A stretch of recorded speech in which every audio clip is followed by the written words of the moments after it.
We are in Chapter 1 called Born in the Bamboo. September 9th, 2000. From above, the landscape was a patchwork of florid greens and yellows climbing up and down a dizzying staircase. Chinese farmers hacked these terraced fields out of the mountains more than 2,000 years ago with the ingenuity and persistence to shape the earth to their will. A single-rooted road wound around the terraces, now flooded for growing rice, vanishing into the low-hanging mist before emerging at the entrance of a small village. In a house at the edge of the rice paddies, a 28-year-old woman was trimming vegetables for lunch when she was interrupted by a familiar sensation. It was like a belt cinching around her middle. Zanua, I hope I'm saying that right, wasn't alarmed, although she wasn't sure exactly how far along she was. The ballooning size of her belly told her the baby was coming any day now. She was eager to give birth sooner rather than later, because the 100-degree temperatures of an unusually hot summer left her overripe body drenched in sweat. Even as another contraction gripped her body, she smiled through the grimace. It was about noon, time for lunch, but she had other priorities. She carefully set down her kitchen utensils and covered the bowl of rice with a plate to protect it from the circling flies. The first flush of autumn had yet to settle upon the rice paddies of Hunan. She wiped her brow and washed her hands, even tidied up a bit. Then she called out to her mother in the next room that she should get ready. Zonoa moved quickly but deliberately. She wasn't agitated. This would be her third time around. She was hardly bigger than a child herself, standing well under 5 feet, narrow in the hips, at least when she wasn't pregnant. But she was confident in her physical prowess. Since early childhood, she helped out in the family fields, which left her arms and back taut with muscle. She had a broad, flat nose and a ruddy complexion from working outside. Although this summer she was paler than usual, since she'd mostly stayed indoors, not wanting to advertise her condition. She'd taken care to buy extra-large clothing to conceal her swollen body. She was anxious, not about childbirth itself. She wasn't the type to complain about pain, but about the need for secrecy. Since 1979, China had limited most families to only one child. Under the law, you were supposed to apply for a permit even before you got pregnant. It was the signature policy of the ruling Communist Party, which had developed an almost mystical belief that population control was the secret to jump-starting the economy. The law was enforced by an agency's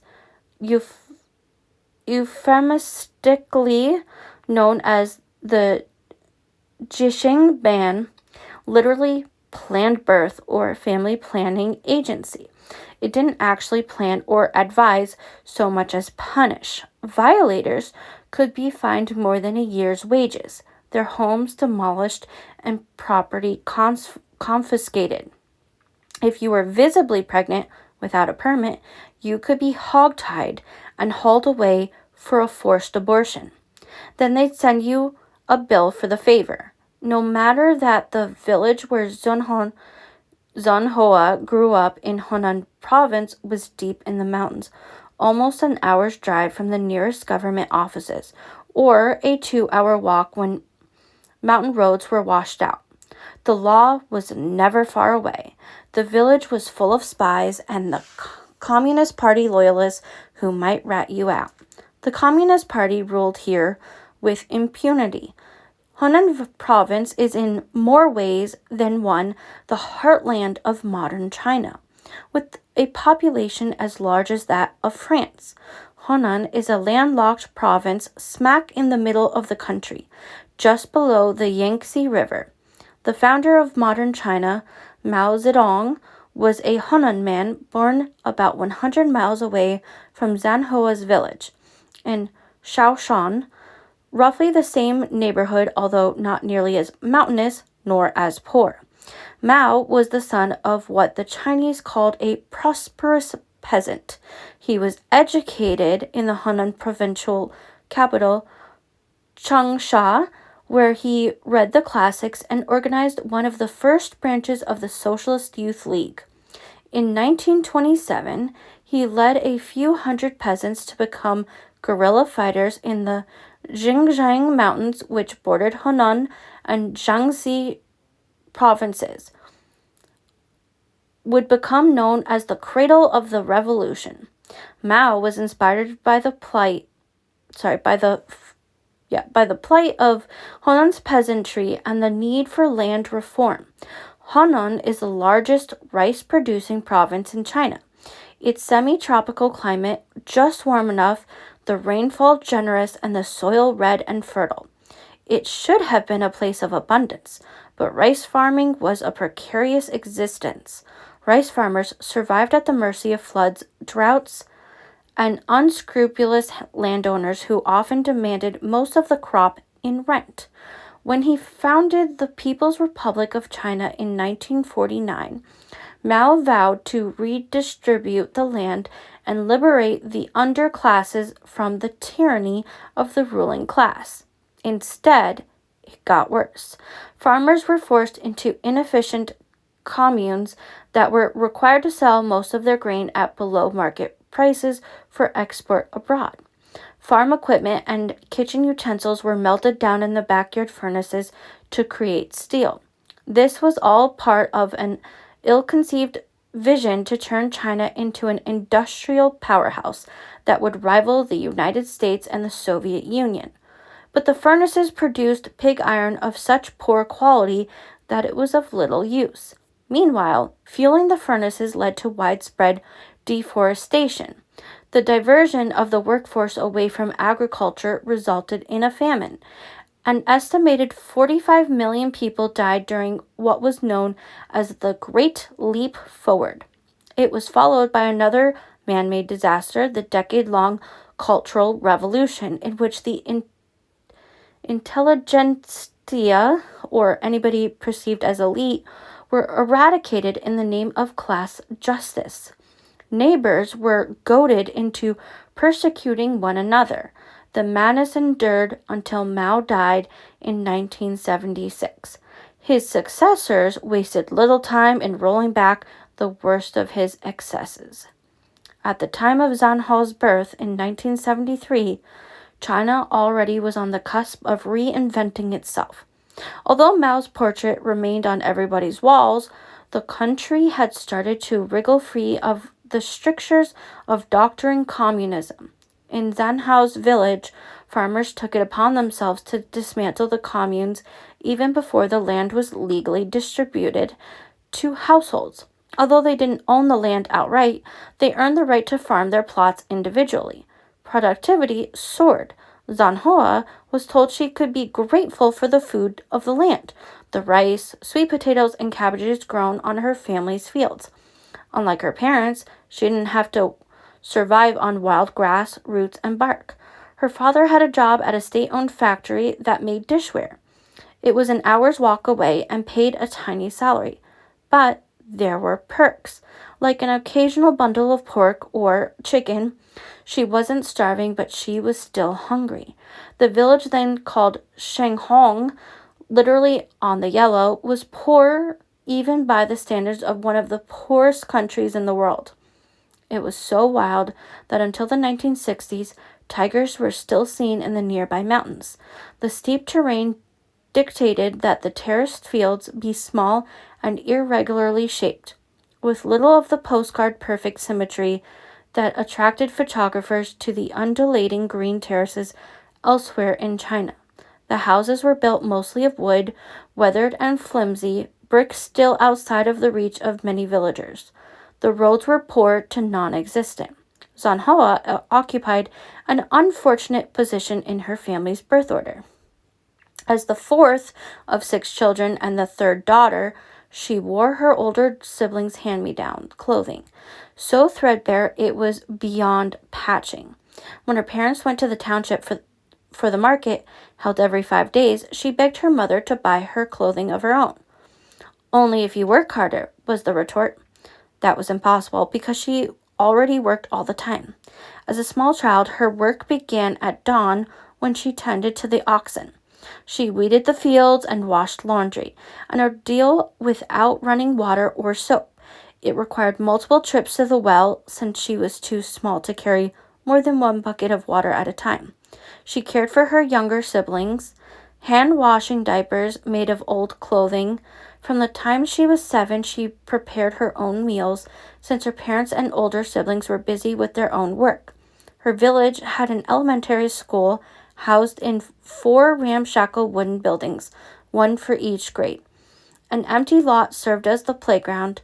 The school offered basic instruction in math, Chinese, physical education, and most important, music. The kids couldn't read well, but they were indoctrinated through song.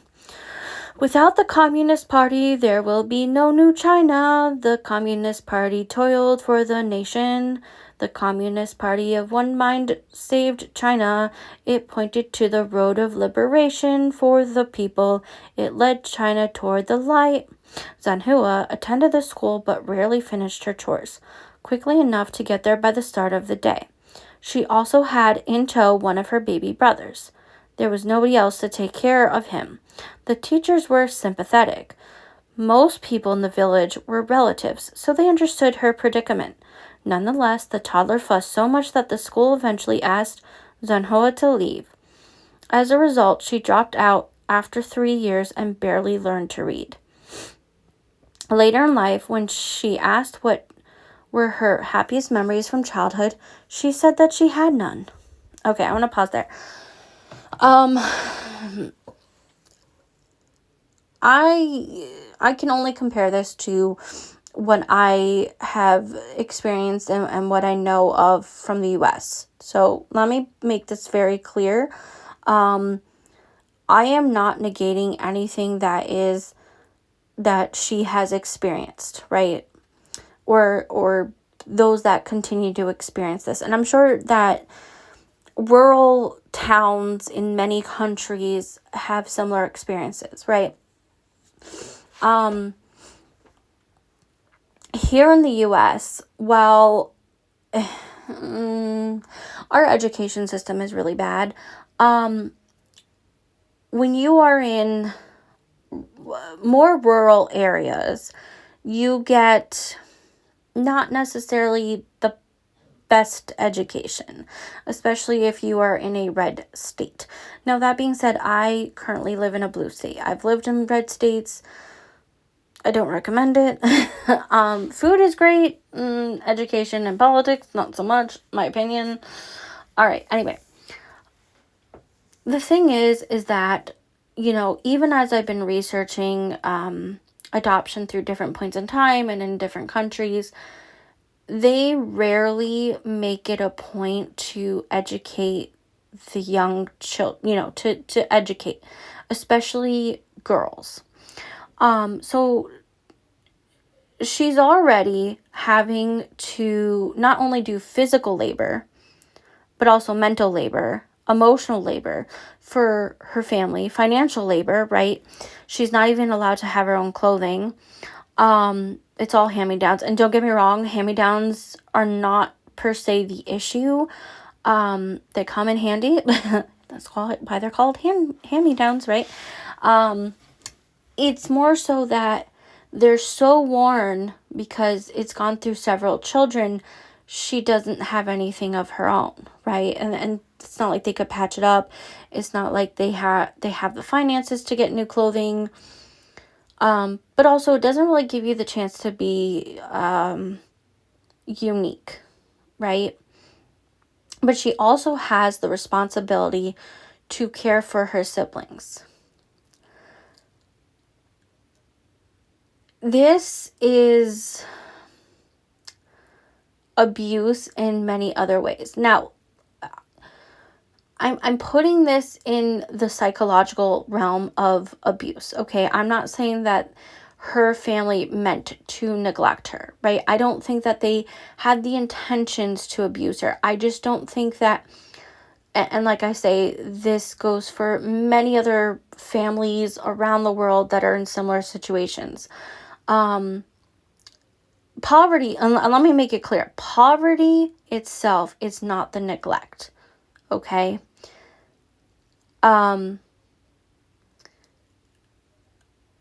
She had to be parentified as a child.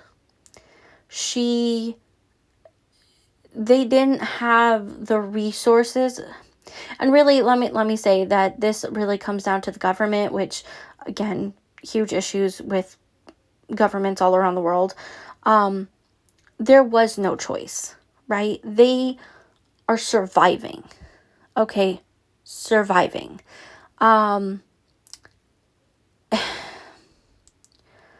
This stuff happens in the US too, right? I was talking with my therapist about this quite a few times, about how children who grow up on farms can be neglected. Okay, and when I say can, I am talking about how children who are forced to do labor but not allowed to have room to play or have room to explore, have room to educate, right? They're forced to work through conditions that are incredibly dangerous, like heat or the cold.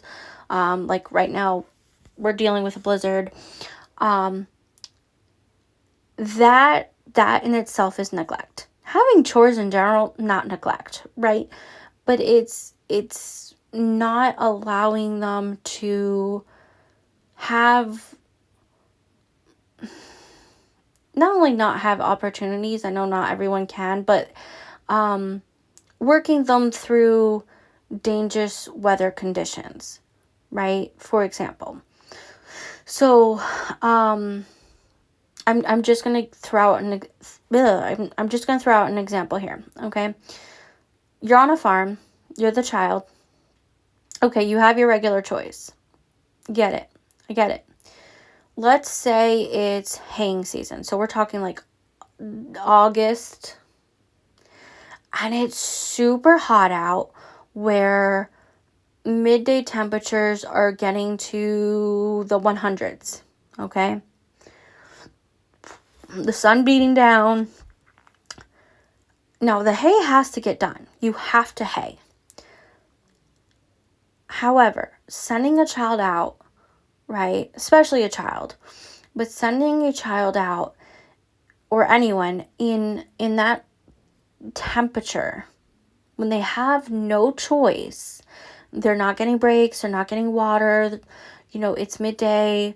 It's not like you're like, okay, let it cool off. We'll start this at 6. Maybe we do this, for 2 hours, or 3 hours, whatever, maybe a little bit earlier when it's a little bit cooler down, or we take breaks and we make sure everything is safe for everyone, right? But working the children during those high temperatures, and like I say, for anyone, not giving the choice, that in itself is neglect. And this is what my therapist and I were talking about. Having basic chores, again, not neglect in itself, right? I think every child should learn how to be independent. Washing dishes, helping cook dinner, do the laundry, right? Yes, absolutely. I think chores are great. But when you are working a business, and that is what farms are, a business. It's not just feeding your family. They are family businesses. That part can be neglectful. I feel like I really over-explained myself. But anyway, that is where I'm getting at this. Again, a lot of that also comes down especially in rural areas where poverty is higher. There's, I don't want to say less education, but the ranking of education, the accessibility to education, the curriculum, like they were saying with the communist song, right?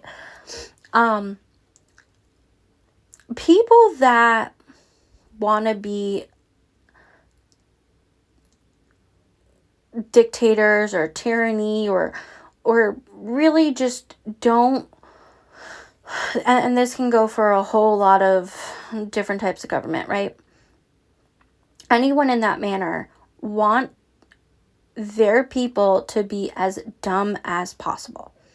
So like they were saying, they weren't focused on reading. Why? Why are there book bans? Oh, because if people read, if people critically think, if people have these discussions, they're going to rebel. And when people rebel, people get, you get more people, and then so forth, and then governments are overtaken. That's why they don't like smart people. That's why they try to ban certain books, for example, right? Again, not just in this country. We're talking all over. And governments are afraid of that. And so they don't give these areas, right, especially in all these rural areas, nearly as much funding as, say, a city, right? Because they know they can get away with it. They know they can get away with it. And who's going to fight back? They're not going to fight back. They're not going to fight back because they're too busy surviving poverty. They're being neglected by their own government, and they don't have the time, the energy, or the education, for that matter, to be able to fight back. Right? They're too busy trying to survive. Meanwhile, those that are in cities, right, have a little bit of a better chance. And this is why when they were talking at the beginning about going after the elite, it's because it's classism. Right? Now, do I think that you know what? Let me pause that. I don't have a full thought on the being elite is better. I really don't. It's not in many ways. There's still abuse. You can have money and still be abused. You can have money and still be uneducated. You can have money and still be manipulated, right? But it's like keeping up with the Joneses. It's such a social, I would say it's more of a social issue. And maybe you've heard the phrase, more money, bigger problems. It's kind of the way it is, right? So anyway, we're going to continue. It was Deng Xiaoping, a 2-time survivor of Mao's repeated purges, who would give Zheng Hao a chance to escape. In 1978, Deng became China's paramount leader and launched what he called reform and opening, prying open the economy and repairing relations with the West. In 1979, Deng visited the United States. Once the sworn enemy, Americans were charmed to see the pint-sized leader don a 10-gallon cowboy hat. Although the Chinese Communist Party continued to rule, and does so to this day, long outlasting the Soviet Union and the rest of the communist bloc, after Deng's rise, it was not the same party. Deng embraced what he called socialism with Chinese characteristics. Wags called it capitalism with Chinese characteristics. Yes, so socialism and capitalism are two very different things. But I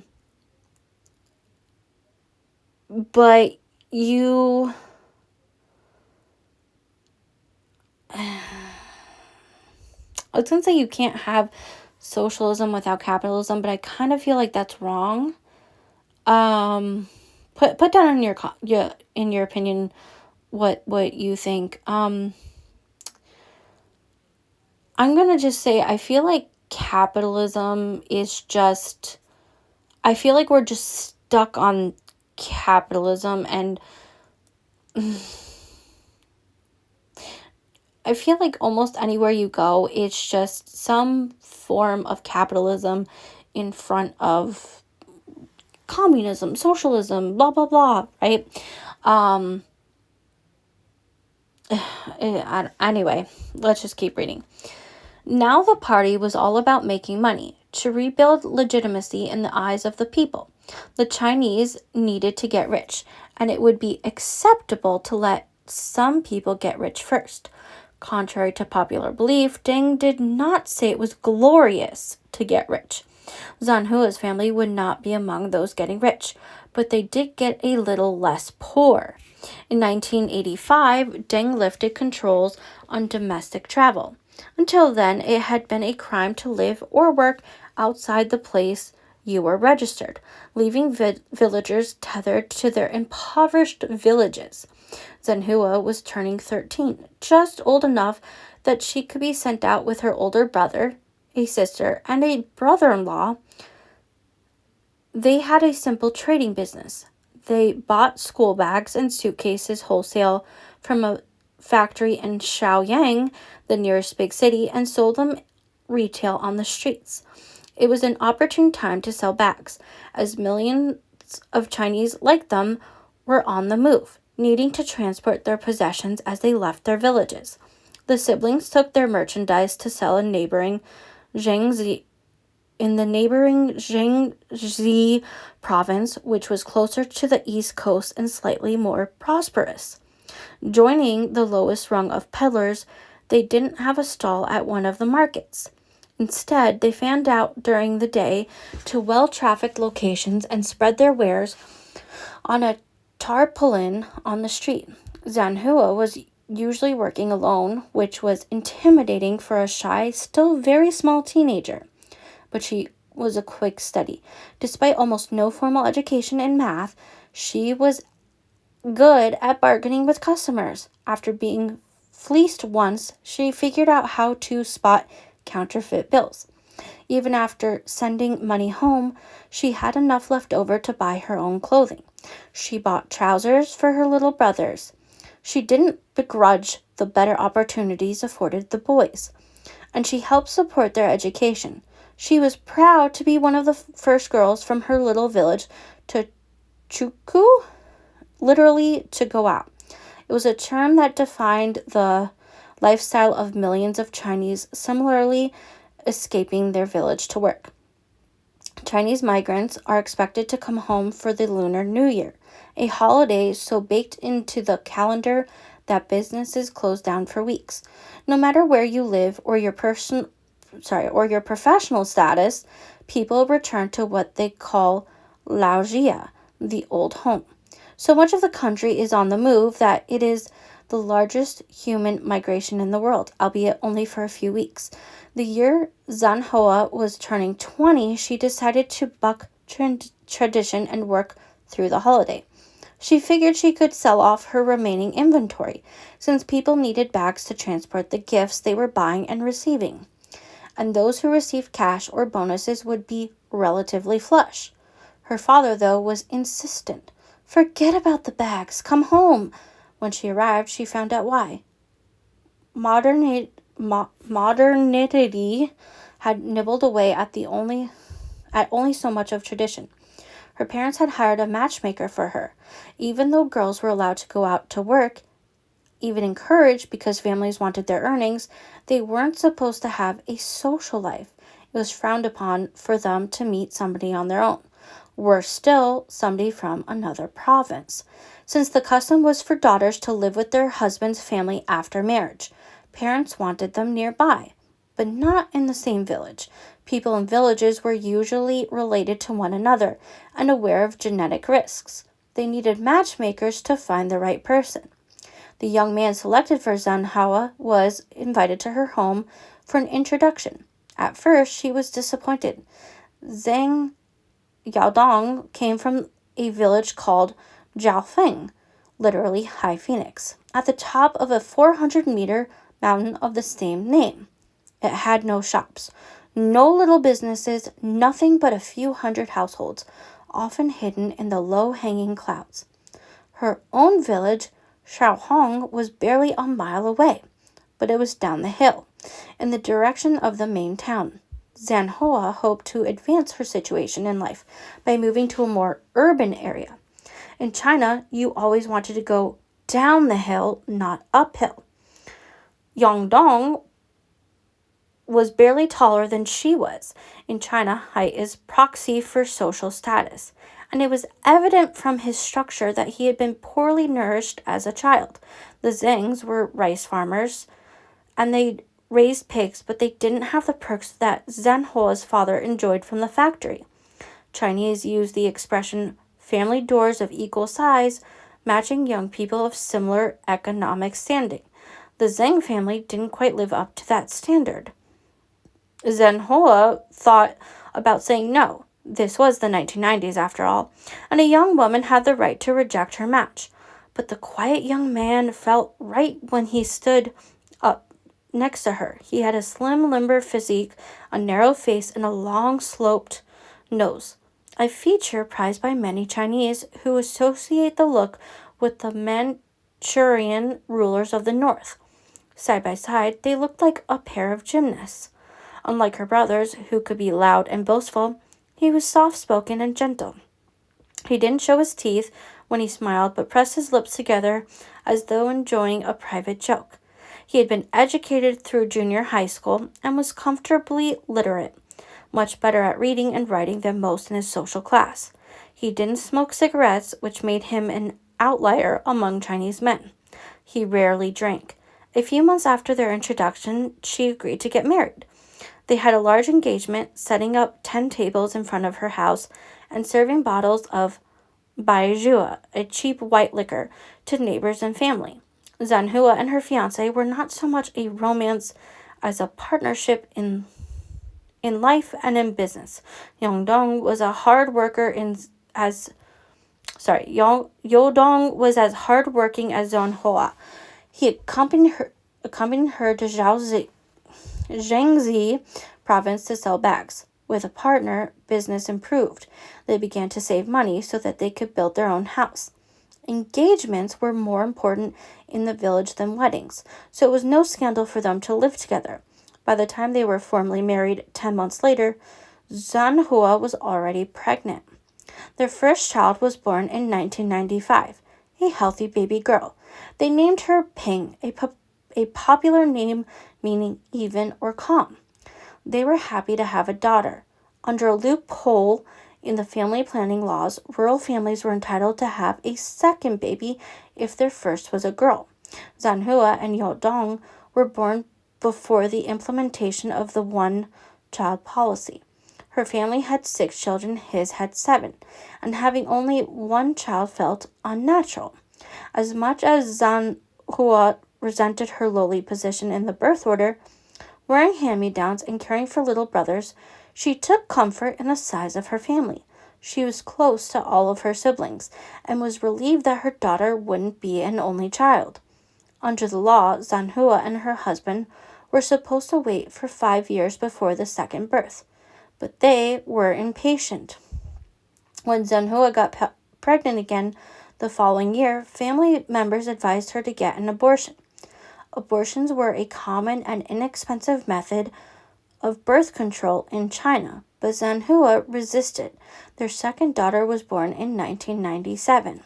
They named her Yan, which means splendid.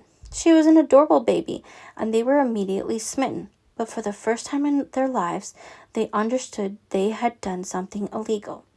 The fines for having a second baby without the required waiting period amounted to the equivalent of several $100s, which they didn't have. All their cash had been poured into a house they were building. They would have to leave the village to raise the money for the fines, since there were no jobs nearby. They left their 2 small daughters in the care of grandparents and skipped town, figuring they'd earn enough to pay up. When the young couple came home to the village, they had an unpleasant surprise. The officials from the family planning agency were furious that they'd fled town. As punishment, they'd punched a hole in the tile roof of their still under construction house and walked off with a table and chairs, the only furniture in the place. Vandalizing houses, confiscating livestock, repossessing appliances and furniture, and administering beatings were usual tactics to coerce people to pay their fines. The law didn't prescribed this kind of penalty, but it was common nonetheless. Zanhua and her husband were outraged. Monsters, common thieves. They ranted, they swore, but there was little they could do to avoid paying entirely. They talked to the officials and negotiated the fine down to 800 yuan, about $100, and paid up. They had just enough to repair the damage and keep building, and to think about having another baby. Yudong's father urged them to try again. He wanted a boy. Despite all the changes sweeping China, women still occupied a tenuous place in the social hierarchy. They left their village when they married, moved to their husband's home, and were expected to serve their in-laws, and yet did not become full-fledged members of their husband's family. They retained their father's surname for life. Zanhua would never be known as a Zhang. She would always be known as Yan, the name with which she was born. Although her children would carry the family name Zhang, she could be buried next to her husband in the Zhang's family cemetery, only if she gave birth to a boy. And only a boy grown into a man would be able to conduct the ritual, displays of filial piety at the cemetery, burning incense, bowing to the ancestors. Women might care for the elderly, cook and clean unpaid servants to their in-laws, but in the afterlife, it was men who were supposed to propitiate the ancestors. Zanhua and her husband fancied themselves modern Chinese, free of the Communist Party, dismissed as feudal superstition. In this progressive new era, girls were supposed to be as valuable as boys. But Yudong's father persisted, making it clear that Zanhua was a disappointment as a daughter-in-law. You have to have a boy. It doesn't matter anymore. Males and females are equal, Zanhua retorted. She echoed the Communist Party's slogans about ending gender discrimination. The one-child policy was accompanied by a propaganda campaign touting the value of girls. Perhaps it was less about genuine concern for gender equality than about keeping down the birth rate. But when you get old, who will take care of you in your old age? He shot back. My daughters will take care of me. But for the cemetery, you need to have a boy, at least for the cemetery. Zanhua took this criticism to heart. She didn't agree with her father-in-law, but she also understood that her status in the family, indeed in the village as a whole, suffered by her failure to produce a son. Families without sons were often bullied, believed to have no future beyond the current generation. It wasn't uncommon for women to commit suicide, trigger warning there, if they didn't bear a son. Zanhua had accomplished too little to be proud of her in her life. She wanted to be a good wife and a good mother, even if her husband didn't seem to care. She felt she needed to produce a son for her own self-esteem. Within 2 years of the birth of her second daughter, she was pregnant again. This time, she felt confident. She'd gone for an ultrasound in her 4th month. Although the hospital was not supposed to inform her of the gender, the technician winked at her in a way that made her think the baby was a boy. And this pregnancy felt different from the others.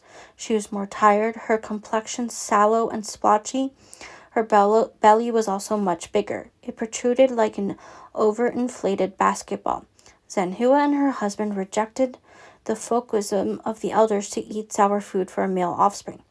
Unlike other villagers, they didn't pray to Guanyin, the Buddhist deity of compassion. But Zanhua felt the odds were in their favor. It was 2000, the start of the millennia in the Western calendar, and the year of the dragon in the 12-year Chinese zodiac. People born under the sign of the dragon are supposed to be strong and independent. The boys in particular destined for success and wealth. Chinese communities often experience a bumper crop of births during dragon years. Although Zanhua and her husband abhorred superstition, they couldn't help thinking it was an auspicious time. That's why they were taking no chances. To avoid the eyes of the law, they decided Zanhua would spend the final months of her pregnancy with her oldest brother in her own village. Local tradition had it that it would be bad fortune for a woman to give birth in her mother's home. But another relative's house would be fine, especially if it was a place where local authorities didn't expect to find you. Her brother's place was a 2-story house of red brick, with double doors that swung open to the road like a storefront. During the summer months, those doors were often left open to let the air in, and it was common in the village for people to pop in unannounced, especially since few had telephones.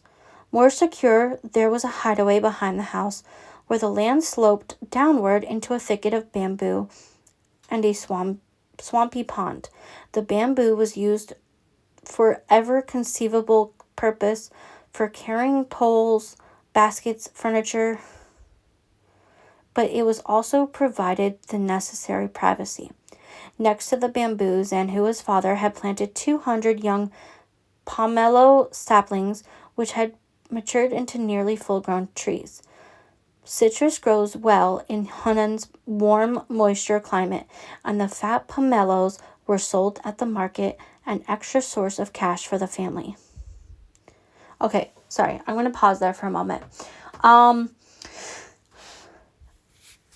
Sort of related into hiding. I grew up in upstate New York, and we have a lot of wild bamboo here.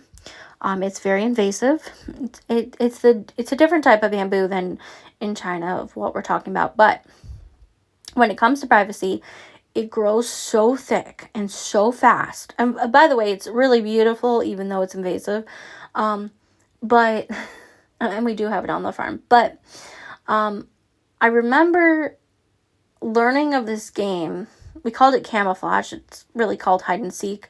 But we would go down to the lower part of our camp's rope course, and there's huge bamboo grove by the river. And this is where we would play camouflage, and we'd hide in the bamboo. It was really hard to find people. Like, you could be wearing bright colors, and it's hard to find people. So yes, it's very, very thick, very private, especially when it is flowering. You cannot see anything. Now, on a lot of my hikes, I still run into a lot of bamboo groves around here. Like I said, I'm in upstate New York. And you have to hack it down, right? Like, you have to make trails to get through this stuff. So I don't blame them for using what they had to hide. Now, add on to it, they were talking about these pomelos, right? I think they're like similar to like grapefruit, if I'm not wrong, or if I'm right about that. And so these trees are also adding this element to hide. But yeah. I don't blame them for using this to having to hide her or anyone in these circumstances. Nearby, the family had built a small shed out of bamboo and leftover roof tiles so that nobody could keep watch over the ripening fruit. So that somebody could. Even in a small village where everybody knew one another, thieves sometimes plucked fruit from the orchards. The shed was the perfect retreat, cradled deep in the bamboo grove, secret and safe. There was no running water or electricity, but it was big enough for a small bed, a table, and a chair. Zanhua spent much of the summer resting there during the day to avoid nosy visitors. She also figured it would be a discreet place for her to give birth. In preparation, the family outfitted the shed with quilts and towels and a basin. They were ready. Zanhua's mother came to the house as Zanhua was tidying up. She fussed about her daughter. "You should eat a little something first. Keep up your strength." Zanhua's mother advised. She pointed to a freshly cut watermelon. Zenhua felt another contraction. Her previous childbirths had been slow, but this baby felt like it was in a hurry to get out. She waved aside her mother's suggestion. No time. This one's going to be quick. The women headed down the path to the bamboo grove, Zanhua clutching her oversized belly with both hands so she wouldn't stumble on the slope. A relative ran to summon Li Goha, a midwife who lived a few doors down. Her house was 3 stories high with Juliet balconies out front, befitting one of the wealthiest people in the village. She had studied at a nursing school, so she was also the best educated. Heavy in the hips and already in her later years, she moved slowly, so by the time she navigated the uneven path to the shed in the bamboo grove, Zenhua's water had broken. The contractions were coming quickly now.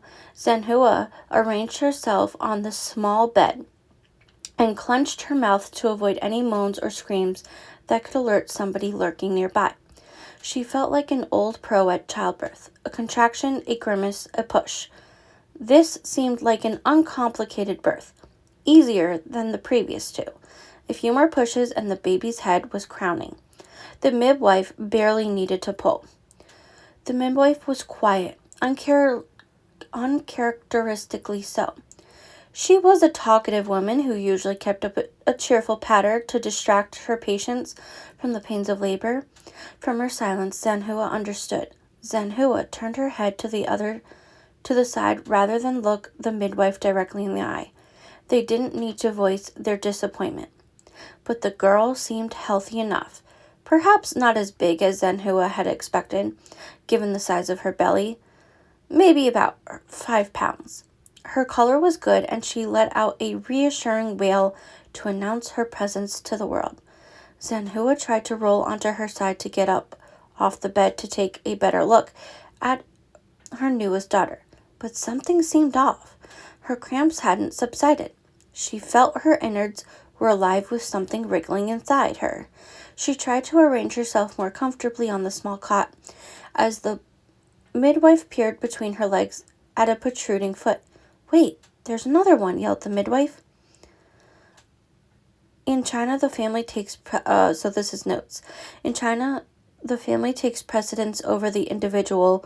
Accordingly, the family name comes first and then the given name after it. Okay, that's if you guys didn't know. So that is the end of chapter 1. It sounds like even though this was in the 2000s, right, that there still was a lack of medical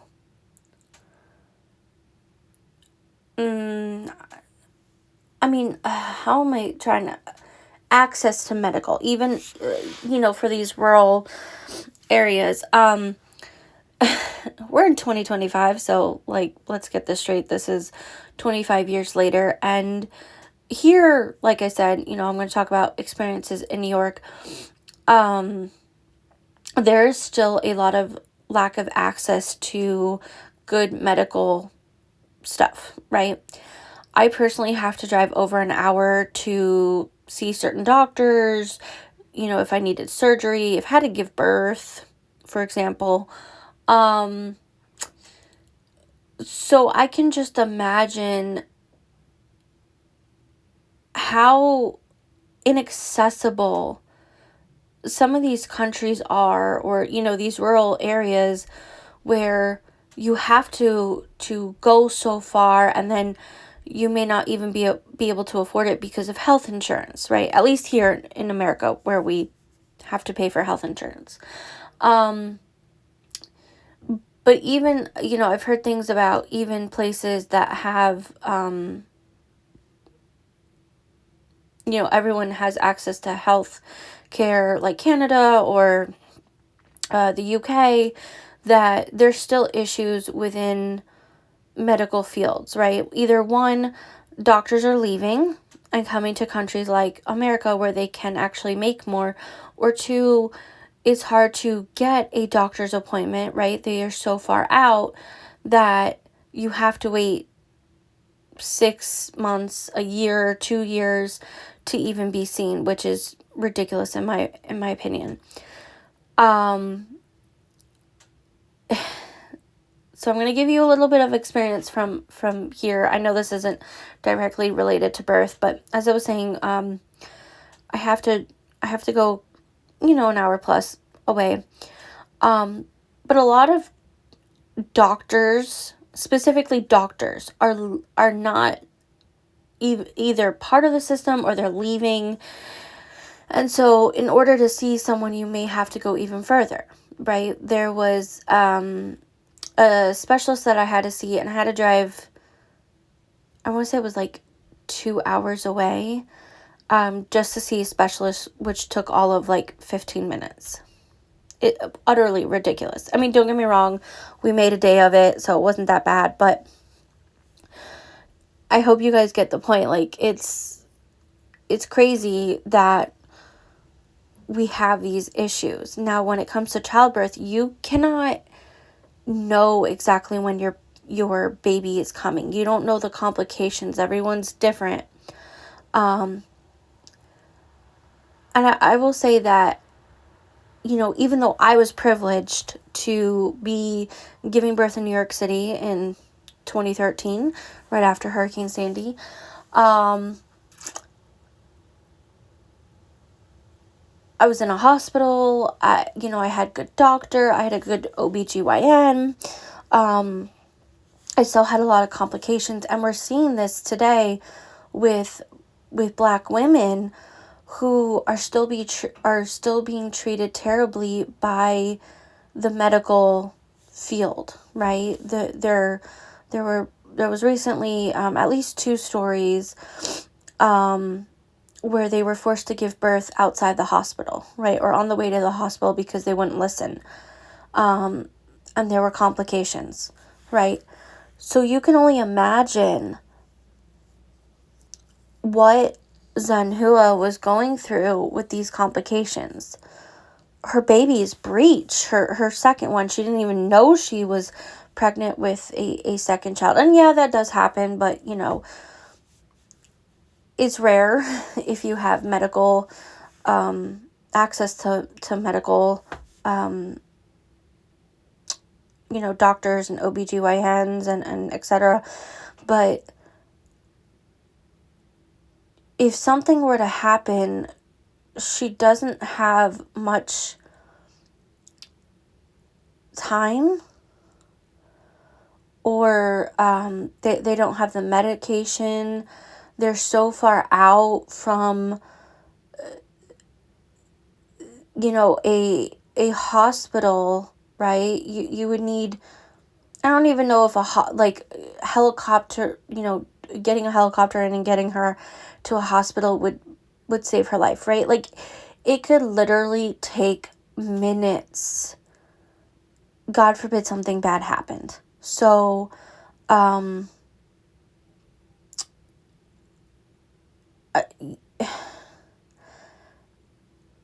not saying anything bad about those that,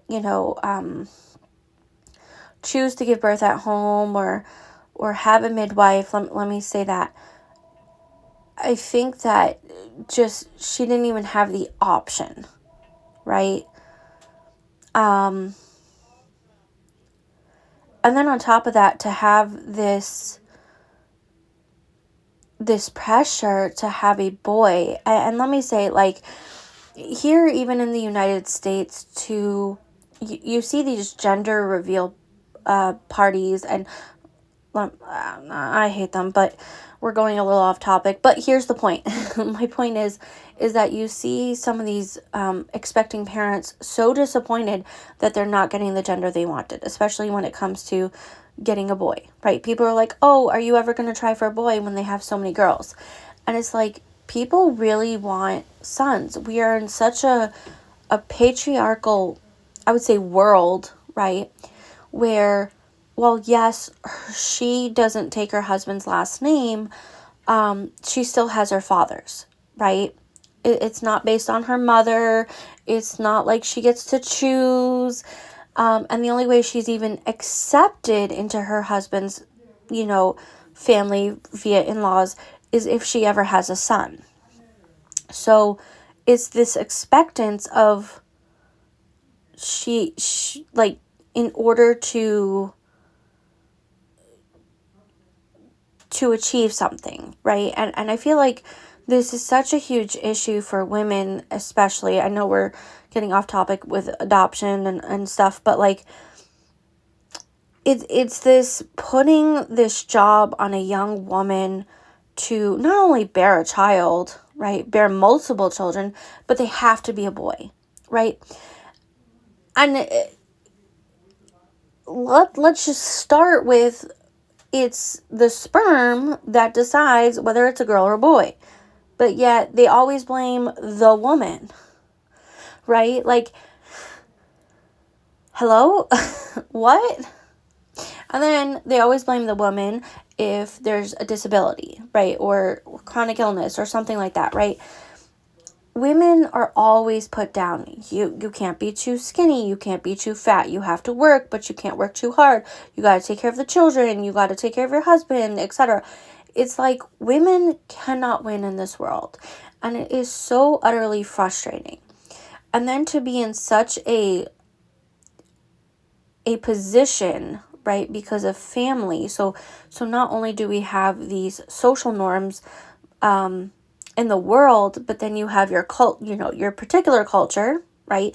And then you have your family norms and acceptance, and like, she's so alone. She has no one to talk to, and like, she's breaking the law just by having a child or children, and how that could literally destroy their family by having a child because they're not paying fines and they're not waiting a certain amount of time, right? Like, the whole thing, in my opinion, is utterly ridiculous. But again, my opinion.